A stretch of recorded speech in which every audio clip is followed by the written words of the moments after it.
Hi everybody, I'm Bree the Plant Lady, checking in with a late September weekly garden tour. I want to start off by saying thank you so much to everyone who came out for the Fall Open Garden on Saturday. It was such an incredible success. All of the vendors were super pleased. Of course, we had amazing weather, albeit a little bit hot, significantly better than a hurricane. And well, it's just an incredible sigh of relief that we have it behind us now, because I'm about to be traveling for basically the entire month of October. And well, just again want to extend my sincere gratitude to everyone for your support and interest and for coming out to make the day extra special. But let me go ahead and turn this camera around so that you can see everything that's growing as we round out the month of September. Well, the front border just keeps getting more robust. And you can see how enormous those castor beans are getting. They are starting to set seed, but you know, I had lots of questions about why I didn't have castor bean seeds available. And the answer is simple. I have to wait for them to ripen on the plants. You know, there's a cycle for all of this, and these are annuals. These are warm season annuals. So you don't want to plant castor beans now. You need to wait until next May. So it's easier for me to just go ahead and collect, store the seeds here, and then have them available next year when we're on the Fuquay Garden Tour on May 17th and 18th. But you can see everything else in this border is looking great. I really like how patriotic this little section has gotten. Red, white, and blue. Just a little hint of orange from those California poppies that have really been far more than an annual in this climate. The Wicked Witch Coleus continues to be so impressive. And I thought that the Cleome were kind of waning, but I'm pleased to see lots of new flowers are opening. I really think one of my favorite plants in this whole border is this hibiscus, really nice dark burgundy leaf form. And I'm hoping to be able to dig up some of this, and we'll see, maybe successfully overwinter it in the new greenhouse. I also wanted to show you here that the salvias that I was really excited about, that kind of were just sort of iffy all summer, are really starting to come back into their own with the cooler temperatures. So great to see that. Really love the color echo with that dahlia that's kind of sprawling all over this corner. And of course the salvia just is non-stop bloomer, non-stop pollinator action. And well, you can see I have plenty of eggplants. I'm actually almost getting my fill of eggplants, I'll be honest, and I've got them all over the house, all over the garden. Lots and lots of eggplants coming. So this week I'm gonna do some marathon cooking, go ahead and freeze a whole bunch so that I don't get sick of them now, and I'll be able to enjoy them over the winter. I've really been noticing and enjoying how amazing this papyrus is. This has been in here for a couple of years. It's been perennial, and it is in a sunken pond. You can see there is the water.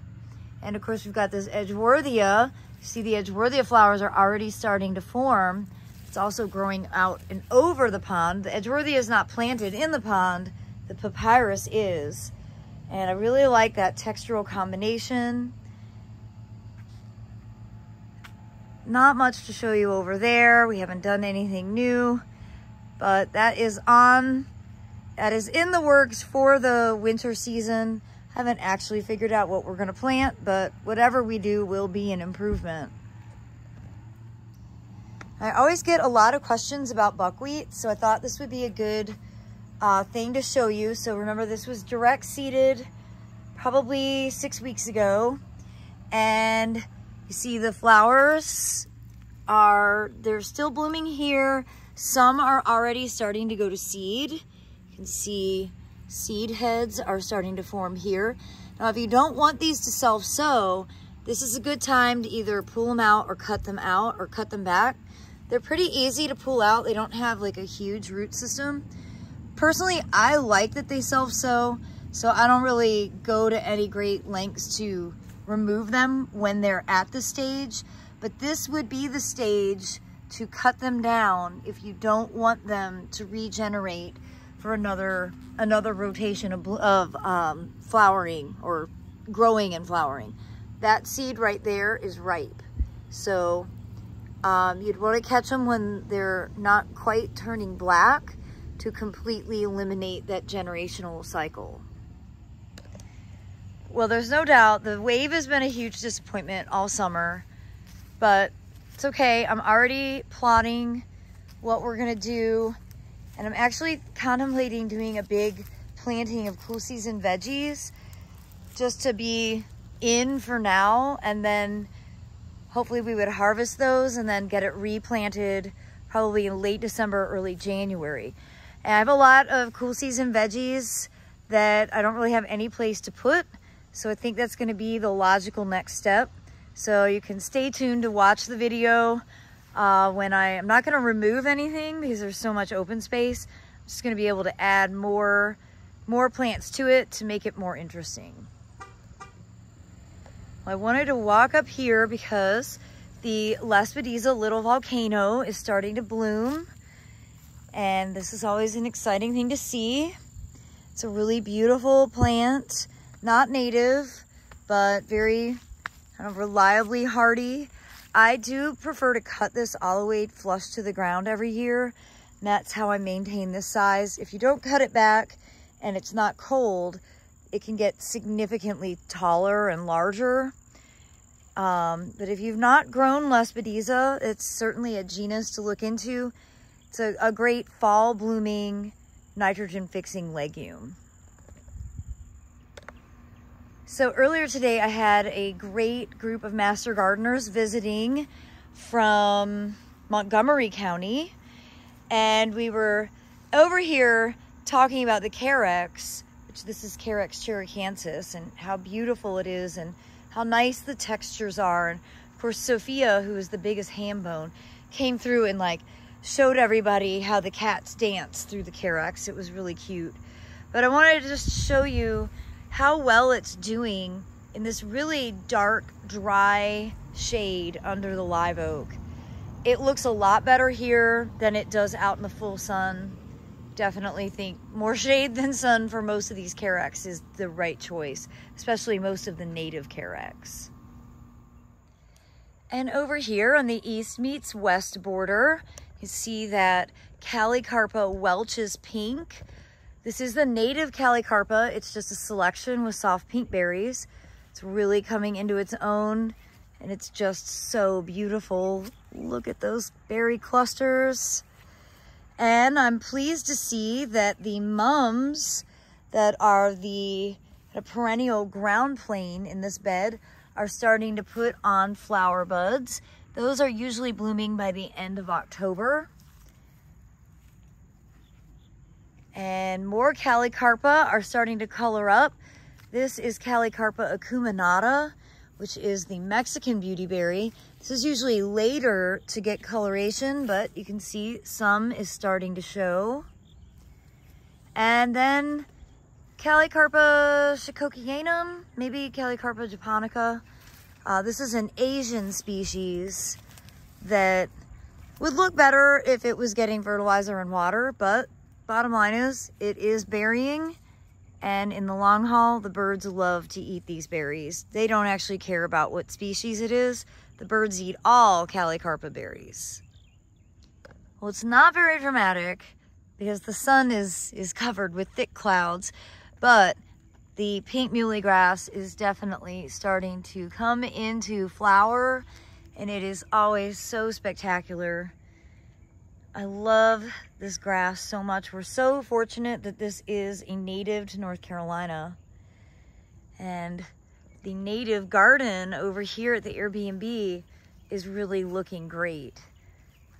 For as much apprehension as I've had throughout the year, it's definitely a fall border, and I need to remind myself that I chose plants that all sort of bloom at this time of year, and that's what I should expect. And when they are in full bloom, it's absolutely magnificent. You You can see the pink muley here. We've got lots of asters that are showing color. And the plant that I think everybody was excited about is this Solidago rugosa fireworks. And, you know, in part, it's so short here, not only because I cut it back, but also because of the drought. You know, I trimmed things back in late May, maybe mid-May, honestly. And I'm glad I did, because then it got so dry and it was really hard to keep up with watering. And, well, now it's in bloom. It's not enormous. It's like the right scale for the size of the bed and for where it's planted. And the pollinator activity is really unmatched by anything else right now. And I love these wasps. They actually don't even have stingers. They're just wonderful pollinators. And I was so pleased to see how many kids were here on Saturday and they weren't freaking out about seeing wasps.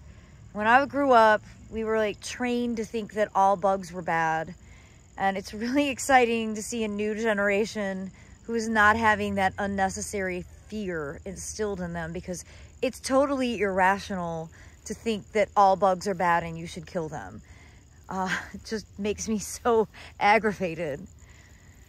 Now, this salvia continues to put on more flowers, and I really like it. I really like it. I just have to say, I think it's a really cool plant. And though earlier in the summer, I was kind of irritated with the brown flower stalks of the Eryngium, now I like them. It's really funny. I guess when everything is just brown and green, it's not that interesting, but once you start getting some flowers to actually come out, the brown is a color, and it actually looks really nice. The white cloud Muhlenbergia is just starting. It's always a little bit later than the pink muley, but you can see that one over there is really doing well. And if you remember, Aiden and I burned all of these, and I'm so pleased to see that they're flowering really quite strong. They've grown back really well. So altogether, I think a huge success story. Despite my freaking out throughout the summer and struggling to keep everything watered, I think that I can count this bed as a success. And the flowering native bed is definitely looking great. Again, everything sort of blooms at one time, and that's my own fault for choosing varieties that are all kind of fall-centric. But with the asters and the verbena and salvia, you know, this is a very nice cool section, blues and purples. And then over here we get into the more brighter colors, red and yellow from the Rudbeckias. I'm so thrilled with the berry set on these ilex. It's such a joy. They're doing what they're supposed to do. Go figure. And boy, I'm noticing I have a lot of seed on this Vernonia. I should probably go ahead and maybe collect some of that before all of it drops to the ground and germinates. It's definitely a balance with these plants. I don't have room for all of these seedlings to actually grow out to fruition. And I wanted to show you over here that the Monarda punctata, which I was really disappointed because it didn't perennialize and I thought I'd lost it. Well, then it seeded. And I've been cutting it back because it can get a little out of control. But it is really a plant that pollinators absolutely love, especially these really big bees. And I do appreciate that it isn't, like, it doesn't spread from stolons like so many of the other species of bee balm do. This just seeds, it self-sows, and it's essentially an annual in this climate at least, because none of these are where the original plant was put in. These are just self-sown. But the pollinator activity on it is pretty remarkable. And over here in the pollinator pocket bed, again, the Solidago rugosa is yeah, taking center stage. Look, it matches the veggie mix bags. And absolutely covered in those beneficial wasps. Again, these aren't insects you need to be afraid of. These are all good bugs. No such thing as a bad bug, really. I guess there is, but not when they're doing their jobs, getting pollen from all the plants. And more white muley, more pink muley starting. So this is really a really special time of year, late September, when all of the autumn plants really start to come back in. And, you know, days like today when it's not really that hot, makes you really appreciate time spent in the garden. I think everything is really looking quite spectacular here. Well, everybody, again, thank you so much for making the Fall Open Garden so special. It was a joy to see everybody. And if you couldn't make it, I hope that you'll click the link in the description and check out the photo gallery that two of my super talented young neighbors captured. Madeline and Callie were the event photographers, and they truly outdid themselves. They're only 12 and 10, and I really do think that they have a serious future in the photography business. Well, I hope that you'll tune in tomorrow for part 2 as I take you around all of the back gardens here in my Fuquay, Varina, North Carolina landscape. As always, thanks so much for watching, and happy gardening, everybody.